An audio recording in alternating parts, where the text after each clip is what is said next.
जय हिंद साथियों, आप सभी दोस्तों का हमारा इस न्यूको मैथमेटिक्स चैनल पे बहुत बहुत स्वागत है। उम्मीद करते हैं कि आप लोग पिछला लेक्चर में जो मैंने सेट के बारे में अभी तक बतलाया है उसको अच्छी तरह से देखा होगा। और हाँ, यदि आप आने वाला जो 2024 है उसमें बोर्ड एग्जाम की तैयारी करना चाहते हैं, बोर्ड एग्जाम को देना चाहते हैं, देने वाले हैं, तो प्लीज आप इस चैनल पे बेझिझक आए और शुरू से basic to advance level mathematics को पढ़े। और हाँ, याद रखिएगा, चाहे आप सीबीएसई बोर्ड से हो या आईसीएसई बोर्ड से हो, बिहार बोर्ड से हो, यूपी बोर्ड से हो या झारखंड बोर्ड से हो, छत्तीसगढ़ बोर्ड से हो, उड़ीसा बोर्ड से हो, पंजाब बोर्ड से हो, हरियाणा बोर्ड से हो, जहां जहां एनसीईआरटी बुक मैथमेटिक्स का फॉलो किया जाता है, बेझिझक आप देख सकते हैं। इसमें मैथमेटिक्स में जो एनसीईआरटी का एक एक चीज है उसको सॉल्व करवाया जाएगा। पहले अभी यहाँ पे टॉपिक पढ़ाया जा रहा है। और याद रखिएगा, क्लास बाइलिंगुअल होता है, यानी दोनों भाषाओं में होता है, हिंदी प्लस इंग्लिश दोनों भाषाओं में। और फिर दोस्तों, यदि आप NDA, air force, navy, coast guard या आईआईटी जेईई मेंस एडवांस का जो बेसिक मैथमेटिक्स होता है वो जानना चाहते हैं तो प्लीज आइए, देखिए और आपको खुद पता चल जाएगा कि इससे क्या बेनिफिट होता है। एक बात बताते हैं, मेरा जो लेक्चर होता है फ्रेंड्स पूरा डिटेल्स वे में होता है। ये नहीं कि आया मतलब धड़ल्ले से पढ़ा के भाग गया। एक एक टॉपिक को यहाँ पे कवर किया जाएगा, ये होता है। आपको यदि बुरा लग रहा हो तो प्लीज आप मतलब कि जा सकते हैं, लेकिन हाँ, जब एक बार रुक कर देखिएगा तो आप खुद समझ जाइएगा कि क्या है यहाँ पे। ठीक, तो फ्रेंड्स हम इसको करते हैं, आगे जो टॉपिक है उसका देखते हैं, उसका करते हैं पर्दाफाश और फिर मिलते हैं आपसे। बहुत रचते हैं आप लोगों के साथ एक अच्छा इतिहास।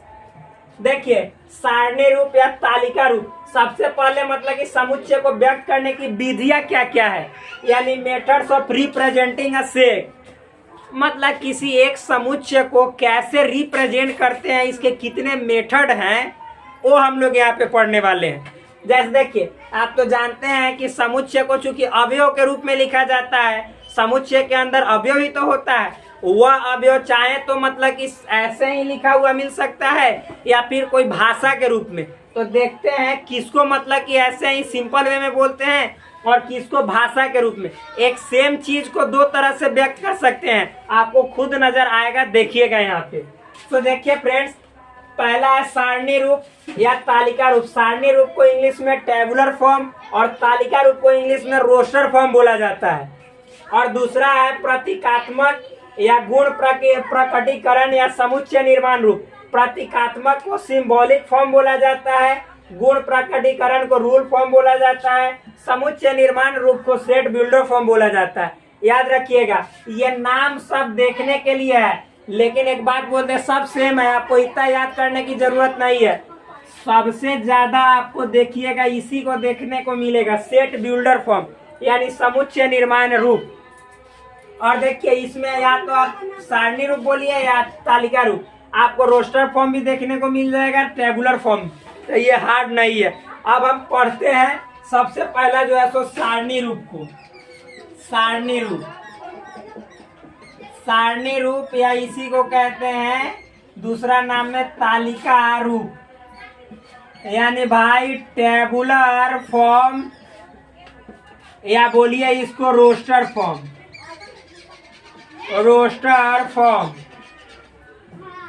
देखो भाई, हाँ एक बात और बोल देना, ये स्पेशली बिहार बोर्ड के लिए डेडिकेटेड है, लेकिन आप कोई बोर्ड हो एनसीईआरटी को फॉलो करते हैं, प्लीज आइए, बेझिझक देखते जाइए। तो देखिए यहाँ पे सारणी रूप या तालिका रूप, इसको टेबुलर फॉर्म या रोस्टर फॉर्म कहा जाता है। क्या होता है सो समझिएगा। इस विधि द्वारा या इस विधि में समुच्चय के अवयवों को कॉमा लगाकर, क्या कॉमा ऐसे लिखते हैं, अर्ध विराम उसको हिंदी में बोला जाता है भाई, अर्ध विराम इंग्लिश में बोला जाता है कॉमा लगाकर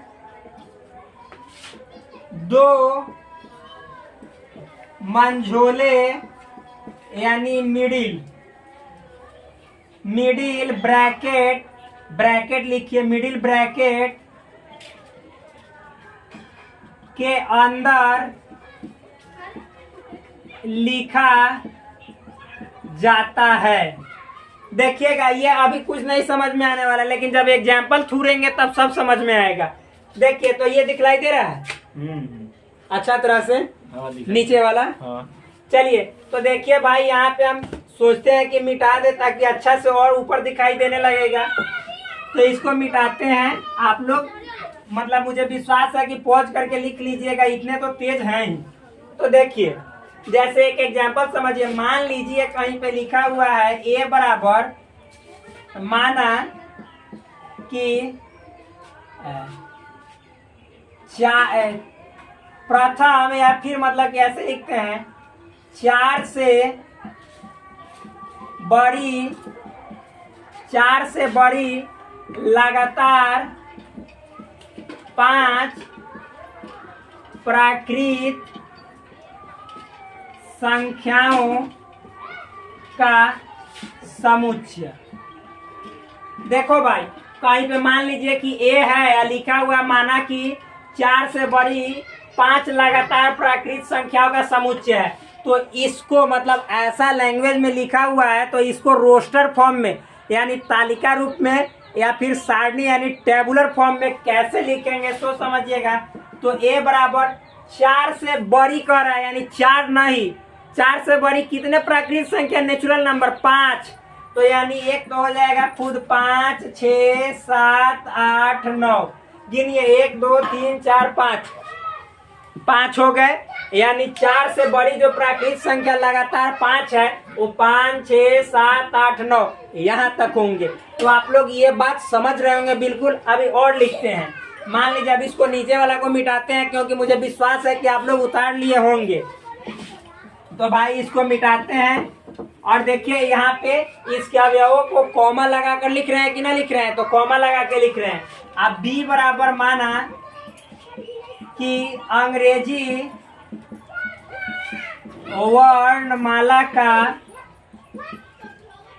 वर्णमाला के स्वरों का समुच्चय।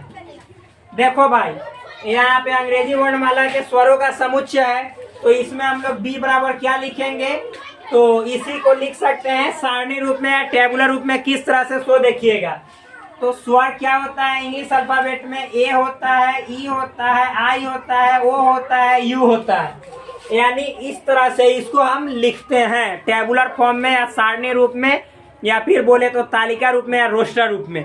तो ये है उसका रिप्रेजेंटेशन। मान लीजिए कि आपको कहीं दिया हुआ है c बराबर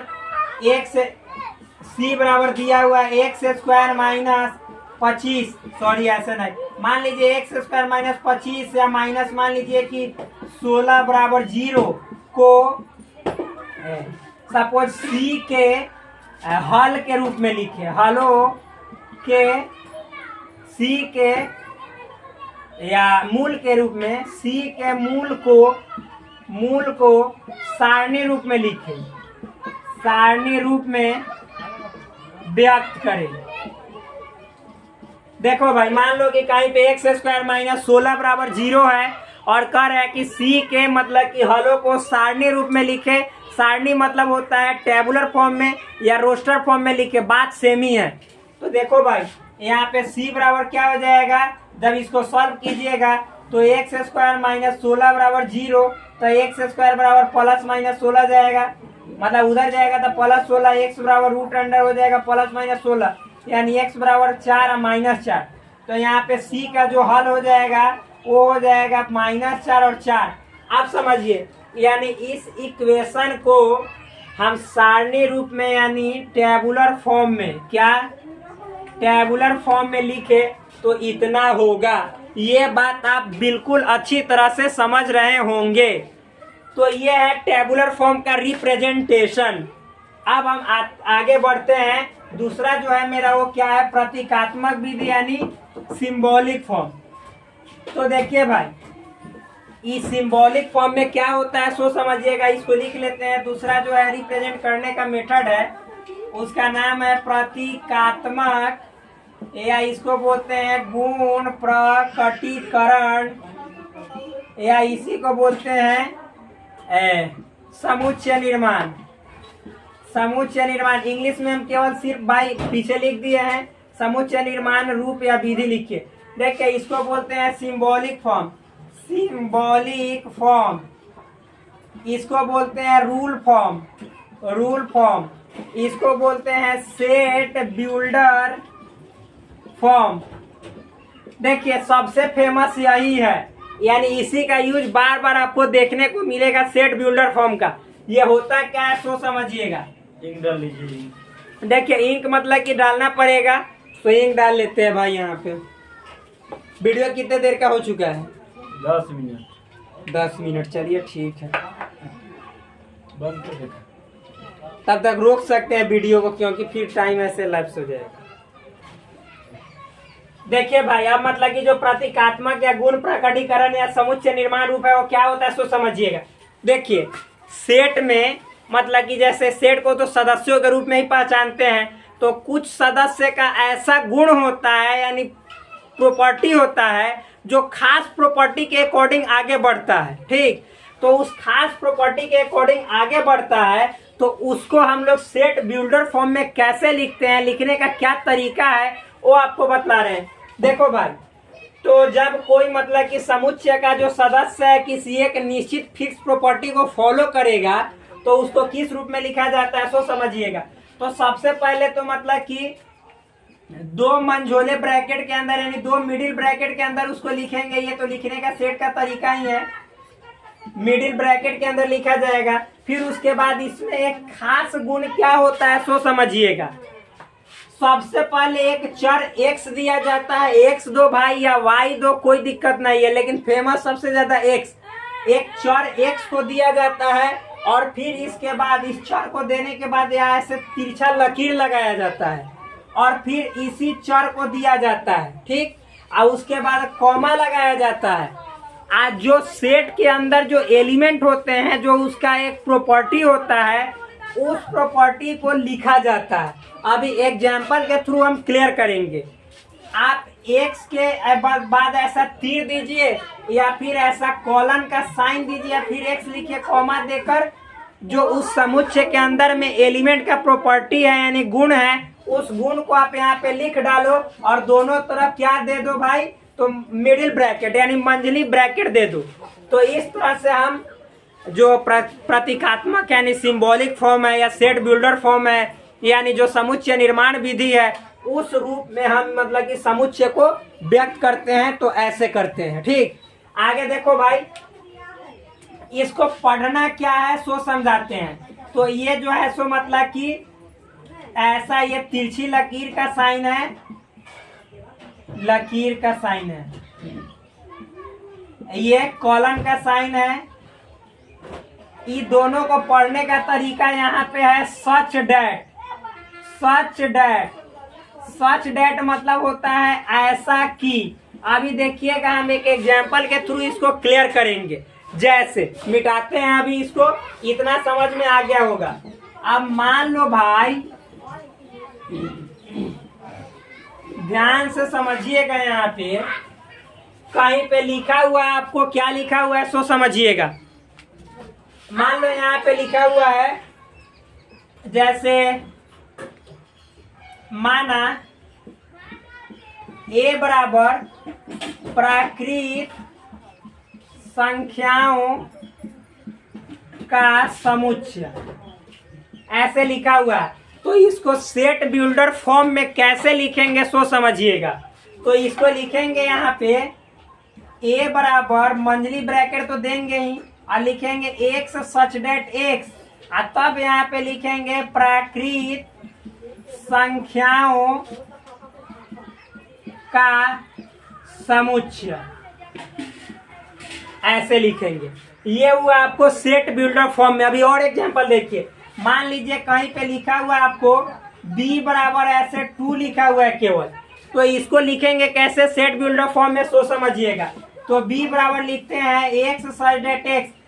2 क्या है आप बतला सकते हैं, तो जो 2 है वो एक सम संख्या है और फिर साथ ही साथ नेचुरल नंबर है और फिर उसके बाद अभाज्य संख्या भी है। यानी इसको लिखने का तरीका होता है 2 एक सम अभाज्य प्राकृत संख्या है, संख्या है। देखिए ये सम भी है, अभाज्य भी है और प्राकृत यानी नेचुरल नंबर भी है। इंग्लिश में बोले तो टू लिखेंगे, two is a even prime natural number, इस तरह से, यानी x such that x two is a even prime natural number. तो ये है। अब साथ ही इसको देखिएगा, पढ़ेंगे कैसे सो समझिएगा।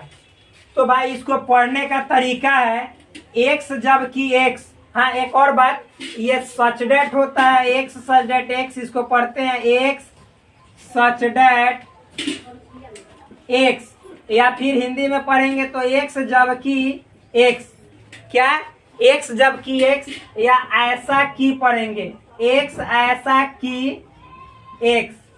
ठीक, इसको पढ़ने का तरीका है। आगे देखिए, तो मान लीजिए ऐसा कहीं पे लिखा हुआ है तो क्या उसको बोलेंगे, कैसे पढ़ेंगे, या यहाँ भी लिखा हुआ है तो इसको कैसे पढ़ेंगे सो समझिएगा। तो इसको मिटाते हैं पहले ऊपर वाला को और लिखते हैं। देखिएगा यहाँ पे लिखेंगे एक्स, देखिए मान लीजिए एक दूसरे एग्जाम्पल और लेके समझाते हैं तब और क्लियर हो जाएगा। कितने देर का वीडियो हो गया पहले देखिए, 16 मिनट 27 सेकंड। स्टॉप कीजिए। देखो भाई, मान लीजिए कि यहाँ पे 16 मिनट का वीडियो हो चुका है, लेकिन आगे देखिए अभी और 2-3 मिनट तक बढ़ाते हैं। मान लीजिए कि सपोज ए बराबर है, यहाँ पे दिया हुआ है कि 5 से छोटी या 6 से छोटी प्राकृत संख्याओं का समुच्चय है। जैसे देखिए एक कोई सेट है जो कि 6 से छोटी प्राकृत संख्या नेचुरल नंबर है, तो यहाँ पे इसको सेट बिल्डर फॉर्म में कैसे लिखेंगे सो समझिएगा। तो लिखेंगे सेट ए बराबर एक्स सच दैट एक्स, लिखेंगे 6 से छोटी प्राकृत संख्या है। देखिए एक बात बोले, वीडियो बंद करने का मेन रीजन होता है ना, यहाँ पे जल्दी कोई समझ नहीं पा रहे हैं कि क्या हो रहा है, इसीलिए समझ रहे हैं, ग्रामीण एरिया में हम लोग काम कर रहे हैं। तो देखिए एक सच दैट एक 6 से छोटी प्राकृत संख्या है, इसको आप मतलब कि पढ़ेंगे पूरी तरह से क्या सो समझिएगा। यहाँ पे लिखेंगे एक्स प्राकृत, सॉरी, ये जो एक्स है, ये एक्स इस ए का सदस्य, सेट ए का सदस्य है, तो लिखेंगे देखिए अभी मतलब कि डिस्टर्ब हो गया। देखिए बहुत सारा डिस्टर्बेंस का यहाँ पे, डिस्टर्बेंस को फेस करना पड़ता है भाई, प्रॉब्लम को फेस करना पड़ता है। देखिए एक्स जो है सो ए का सदस्य है, तो लिखेंगे एक्स ए का सदस्य है ऐसा कि, देखिएगा ये पहला एक्स इस सेट के बदले आया, एक्स ए का सदस्य है ऐसा कि एक्स 6 से छोटी प्राकृत संख्या, ऐसा कि एक्स 6 से छोटी प्राकृत संख्या है, इंग्लिश में बोले तो देखिए ध्यान से, x belongs to set A such that x is less than 6, क्या है छोटे, x is less than 6 natural number, यानी x is natural number less than 6 लिख दीजिए मिटाकर। यहाँ पे 6 देखिए क्या है, 6 है, साफ साफ दिखलाई दे रहा है जी। तो यहाँ पे इसको पढ़ेंगे क्लियर वे में, देख लीजिए कैसे पढ़ेंगे। x belongs to set A such that x is a natural number less than 6, यानी x a का सदस्य है, कैसा सदस्य है, तो x ऐसा सदस्य है कि वो 6 से छोटी प्राकृत संख्या है। तो इसको मतलब कि हम लोग बोलेंगे सेट बिल्डर फॉर्म। याद रखिएगा, जब भी x सच दैट x या x लकीर x देखने को मिल जाए, समझ जाइए कि वो सेट बिल्डर फॉर्म में है। अब हाँ, इसको अगर जो आप कन्वर्ट करना चाहेंगे रोस्टर फॉर्म में, इजी वे में कर सकते हैं भाई, नॉर्मल है। ए बराबर लिखेंगे क्या, तो 6 से छोटी है, यानी हो जाएगा 5 4 3 2 1। क्या नेचुरल नंबर, तो नेचुरल नंबर 1 2 3 4 5 है ही। यहाँ पे थोड़ा सा शोरगुल होता है, उसके लिए मैं क्षमा प्रार्थी हूँ। और इस वीडियो को करते हैं यहीं पे समाप्त। फिर मिलते हैं आपसे नेक्स्ट वीडियो में, तब तक के लिए धन्यवाद, bye bye, take care. Please subscribe this channel, like this video, share this video, comment on this video and हमेशा आप अपने भाई को सपोर्ट देते रहे। Thank you.